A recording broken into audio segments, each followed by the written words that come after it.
Pressure is mounting on the pension system in the UK. The OBR recently released a report in which they were critical of the current state pension system, and the IMF have again suggested to the UK that they should scrap the triple lock. This comes at the same time as Pension Minister Torsten Beller's announced that he'll be reviewing the state pension age again. The last time we had one of these reviews was in 2023, we weren't due another one until 2029.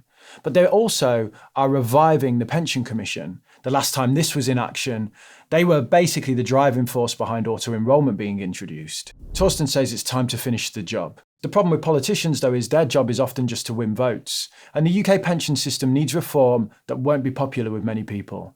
Look, I'm a delicate flower. I want to be liked just as much as anyone else. But I don't need to win votes. So today, I want to have a conversation with you about the realities of our state pension system, the triple lock, and suggest ways that we can fix this mess. I have some good news for those black-coated workers to enable them to make some provision for old age. The state pension is money paid by the government to anyone who reaches state pension age, currently 66, soon to be rising to 67 and beyond in the future. To qualify for a full state pension, you typically need 35 qualifying years of national insurance contributions. Right now, the full amount is £230.25p a week, or about £11,973 a year. I said about and then gave you an exact figure, didn't I? So the way that they decide each year how much the state pension goes up by is a system called the triple lock.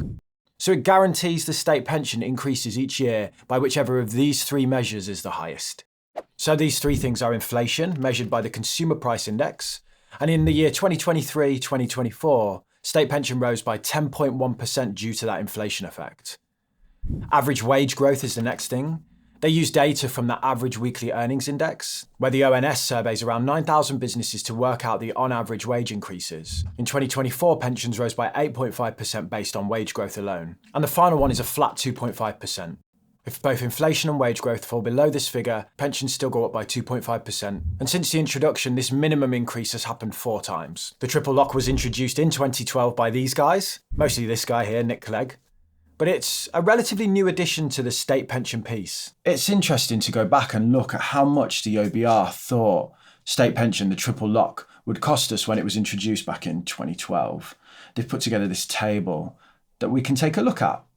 So along the bottom of the table here, they've got the years projecting out to the period of 2030. And on the other side, it goes up in billions, and that's the annual cost. So if it was at 100 billion, it's 100 billion a year is what they thought it would cost by then, the state pension.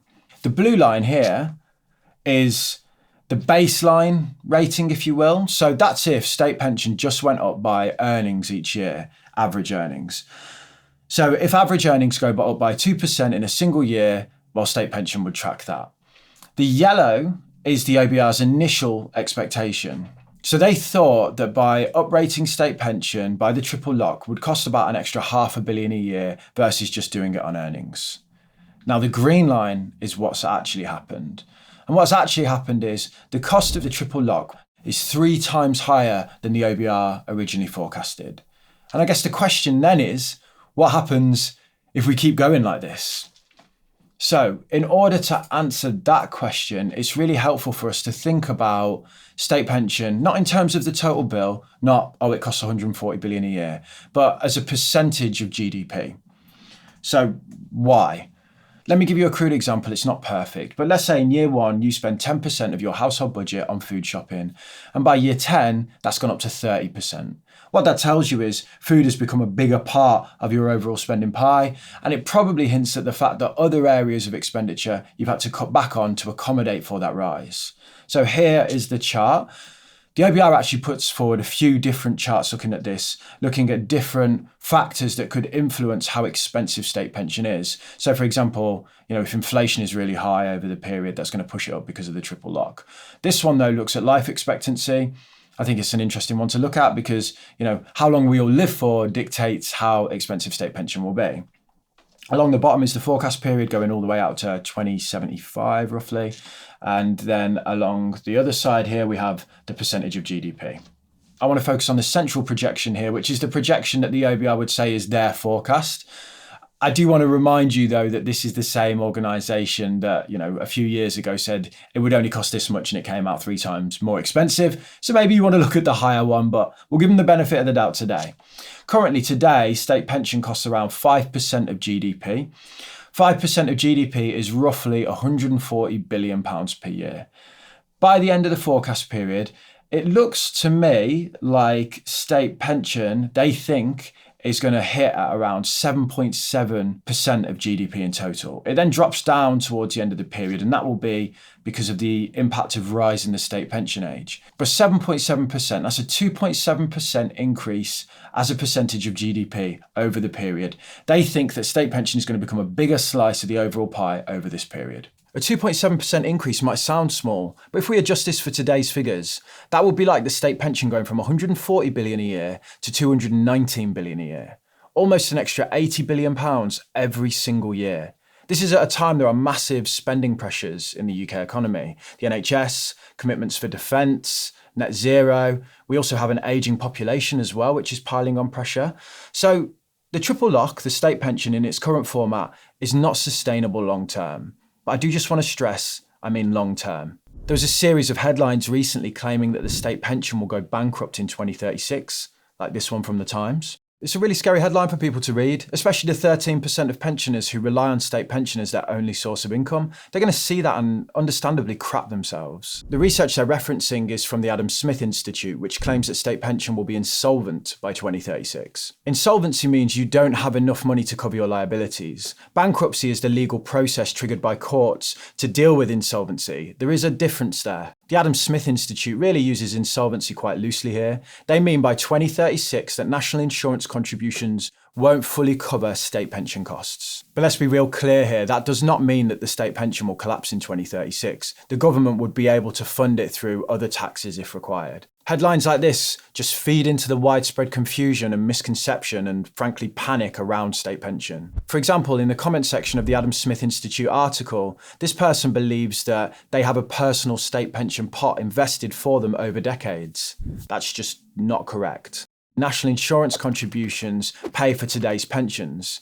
We're not saving directly for our own retirements here. It's a pay-as-you-go system in that sense. And all that is fine as long as there's a reasonable balance between who's working and how many of them there are and how many people are in retirement, drawing on the state pension. Comments like this reflect the widely held attitude that the state pension is a right in the UK. But under the Pensions Act of 2014, the UK government defined state pension as a benefit.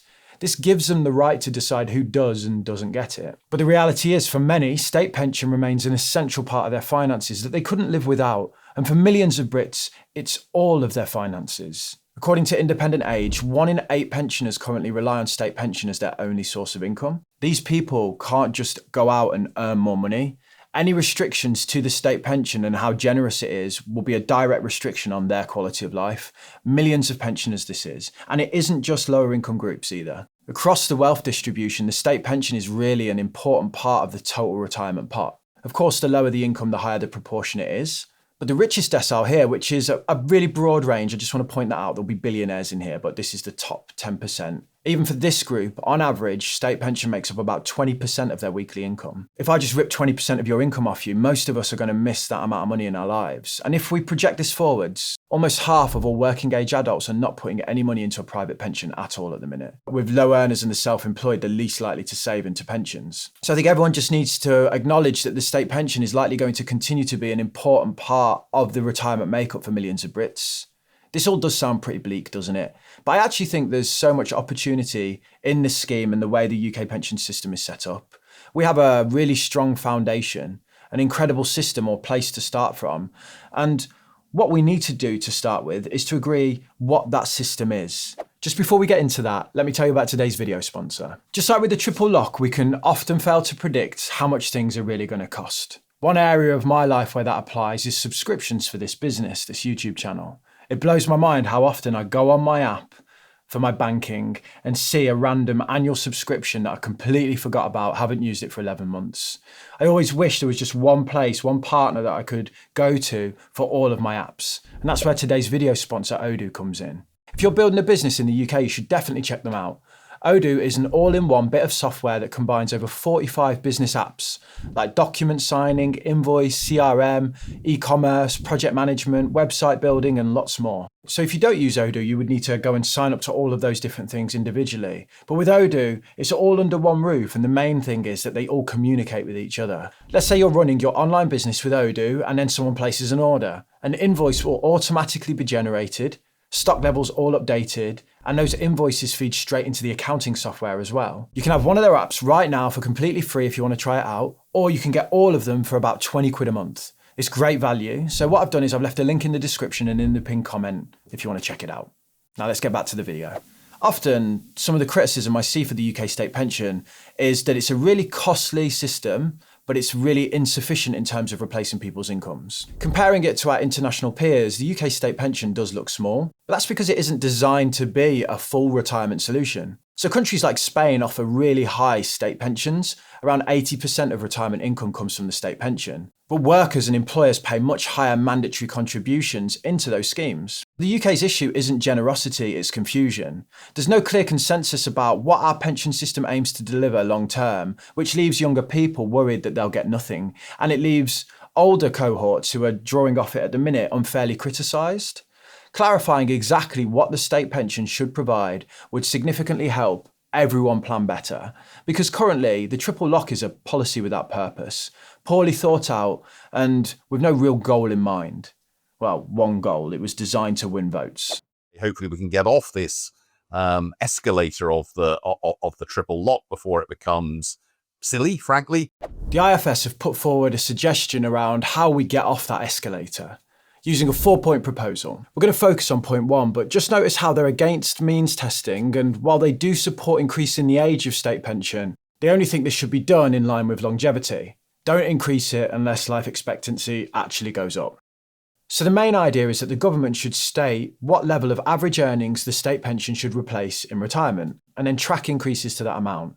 Currently, state pension is around 30% of average median earnings. The triple lock will ensure long-term that state pension outstrips income growth because of the other rules. This chart shows nicely how the IFS's suggestion will work in practice. So the yellow line is average earnings, the blue line is state pension.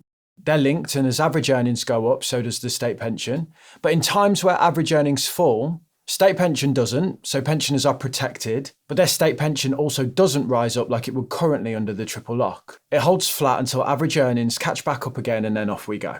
One issue with this suggestion is the fact that we would have to scrap the triple lock, which clearly wouldn't be popular with the people who benefit from it. The IFS discusses increasing the state pension from about 30% of average earnings to 33%. I guess it's a bit of a shite sandwich.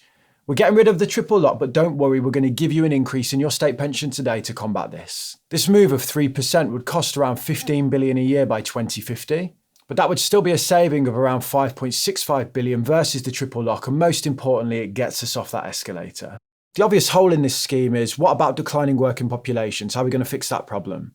But at least it stops the state pension outpacing wage growth. And if we agree that the state pension should be about 30% of the average annual income, we then know that we need to fund the rest of that through private pensions. The PLSA, now called Pensions UK, think that most people should aim for around 67% of their earnings before their retirement as a replacement rate. In 2017, the DWP released this paper which stated, the state pension supplemented by automatic enrolment contributions of 8% of relevant earnings would deliver around half the level of savings needed to deliver adequate retirement incomes for most individuals. The state pension plus the auto-enrolment of 8% was never meant to be sufficient.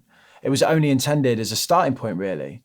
But the problem is increasing the contributions is politically challenging, especially during a cost of living crisis, and due to the fact that I think many Brits are disconnected from the reality that their pension is that it's theirs. 90% of people don't even log on to the thing. The Australian auto-enrolment scheme called superannuation is the one I think that the UK is looking to copy the most. And look at how they increased it over a 10-year period. Most importantly, at the time, the Australian government did an amazing job of convincing the public that the scheme was theirs. So, how can you convince people to pay more into something that they don't really see as theirs? They almost see it as like an extra tax.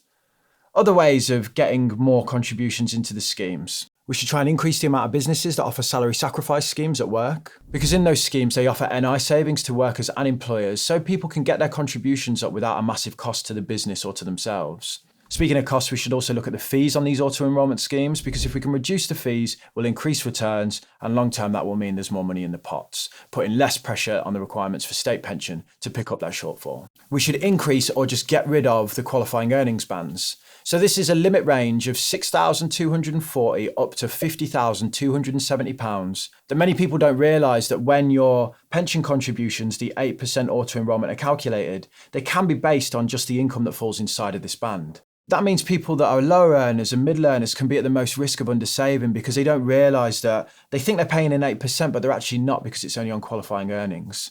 Also, as well, we should make sure that the moment you join an employer, from the first paycheck, you're in the auto-enrolment scheme. Currently, employers can wait 3 months to put you in. The average young Brit will have about 12 jobs in their lifetime. So if each job takes 3 months, quick math, that is 3 years. So 3 years of pension contributions that they miss out on. If you compound that over the decades, the impact is going to be absolutely huge to the end balance.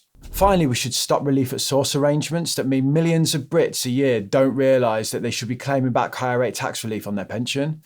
All that money's just sat with HMRC that should be boosting pension balances. All of these suggestions are just quick wins that do not require people to pay loads more into their pension, but would still produce bigger balances long term and then reduce the pressure on the state. There's no need for a massive inquiry or anything like that, but they don't address the unsustainability of the triple lock. And the IFS suggestion, while sensible, will just terrify politicians concerned about short-term votes. So let's say we just carry on with the triple lock and we ignore the fact that it's slightly unsustainable long term. What are the options? So we could grow the economy.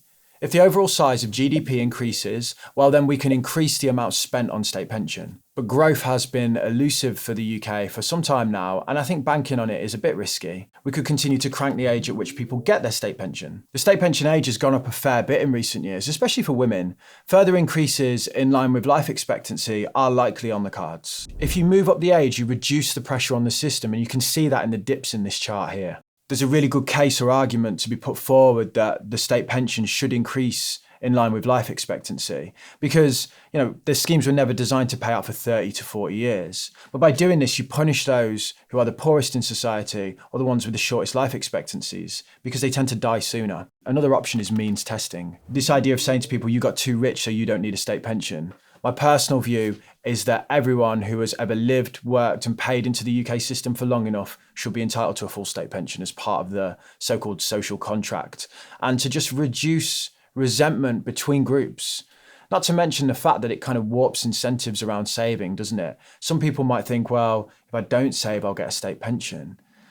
What's worth pointing out here is the Australian system that I championed copying before.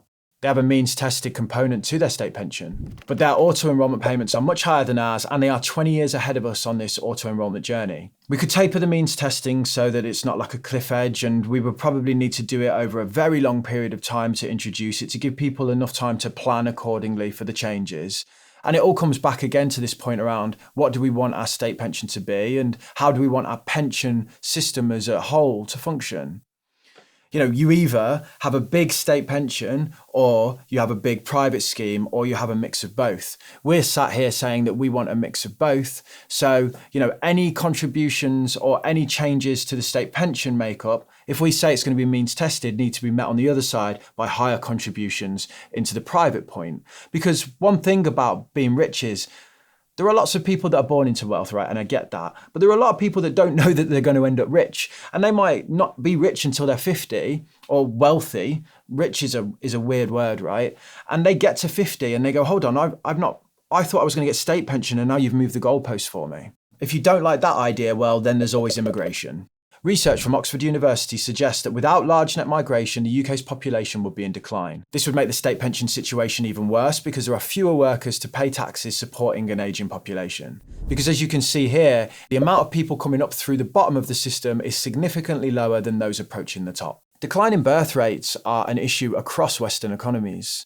They reduce the tax base while also increasing welfare costs. And without sorting out the sustainability of the pension system, or through strong economic growth or rising birth rates domestically, countries like the UK and all across the West might rely on increasing immigration from regions of the globe with growing populations like Africa. Your view on immigration and if it's a good thing is your own, but it's a reality that politicians don't really want to address head on. And I think that really is the common theme across this whole conversation. Politicians do not want to be upfront around the challenges that our pension systems face and the realistic solutions that we have to those problems, because all of them cause some sort of pain. They would rather, pander to the public and pretend that everything's okay and ensure that their voting bloc aren't upset. Their political careers are shorter than the time spans we need to think over to really fix this issue. The short-term nature of politics is the problem, and it's at complete odds with the long-term thinking that we need to fix this. The commission they've reintroduced will likely take until 2027 to present its findings. On one hand, I think any major changes to the UK pension system, they should be thought out properly. On the other though, I can't help but feel that this gives Labour the ability to sit there and signal that they are taking this seriously, that they're doing something, while also not making any big changes at all. They could potentially protect the triple lock and sit there and go, we're going to wait until the outcome of the review before we make any changes. And what that means is then by the time the review's completed, the responsibility for those changes likely falls into the laps of whoever's replaced the current lot. I've become so cynical with UK politics, it appears. So instead, let me just talk to you. I don't really have all the answers. I'm just a guy sat in his spare bedroom. But when I see reports like this from the OBR that detail all the issues this country faces, it seems crazy to me not to talk about the ones that we could potentially solve. I don't want to upset anyone or suggest that people should be poorer. I'm not calling anyone greedy or blaming anyone. If you're getting a state pension right now, this is not your fault. You deserve your state pension. You've paid your dues. But there is international consensus at this point that our system is not sustainable. We all have grandparents, children, grandchildren, loved ones in front of us and behind us that we care about. And I, for one, would like to protect the stability of the system so both my mum and my son one day can benefit from it. At the same time, this incentivises them to continue to contribute to this system. We have the foundations in place, international peers to copy as well, and suggestions on the table of how we can improve this. We can come up with solutions that mean the state pension continues to be a central part of what it means to be British for generations to come.